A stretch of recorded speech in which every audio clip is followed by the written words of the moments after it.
ನಿಮಗೆ ಯಾವುದಾದ್ರೂ text message ಬಂದಾಗ ಅದರ ಕೊನೆಯಲ್ಲಿ ಜಿ ಅಂತ ಅಕ್ಷರ ಇದ್ರೆ ಅದನ್ನ ಖಂಡಿತ ಇಗ್ನೋರ್ ಮಾಡಬೇಡಿ. ಯಾಕಂದ್ರೆ ಆ ಜಿ ಅಂದ್ರೆ ಗವರ್ಮೆಂಟ್ ಆಫ್ ಇಂಡಿಯಾ ಅಂತ ಅರ್ಥ. ಸ್ಕ್ಯಾಮ್ ಮೆಸೇಜ್ಗಳನ್ನ ತಡೆಯೋದಕ್ಕೆ ಭಾರತ ಸರ್ಕಾರ ಈಗ ಒಂದು ಹೊಸ ವ್ಯವಸ್ಥೆಯನ್ನ ಜಾರಿಗೆ ತಂದಿದೆ.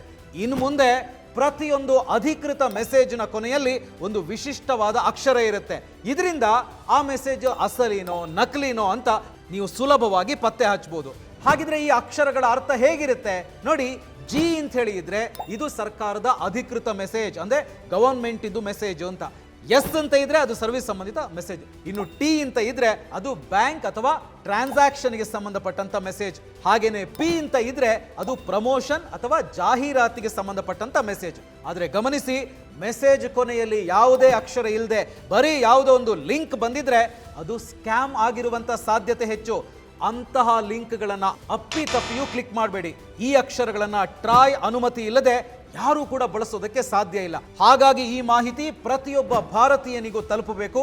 ಈಗಲೇ ಈ ವಿಡಿಯೋನ ಎಲ್ರಿಗೂ ಕೂಡ ಶೇರ್ ಮಾಡಿ. ಸೊ ಈ ಇನ್ಫಾರ್ಮೇಶನ್ ನಿಮಗೆ ಇಷ್ಟ ಆಗಿದೆ ಅಂದ್ರೆ ಈಗಲೇ ಬಾಸ್ವಾಲಾ ಡೈಲಿ ಚಾನಲ್ ಅನ್ನ ಸಬ್ಸ್ಕ್ರೈಬ್ ಮಾಡಿ. ಬಾಸ್ವಾಲಾ, ಬಿ ದ ಬಾಸ್.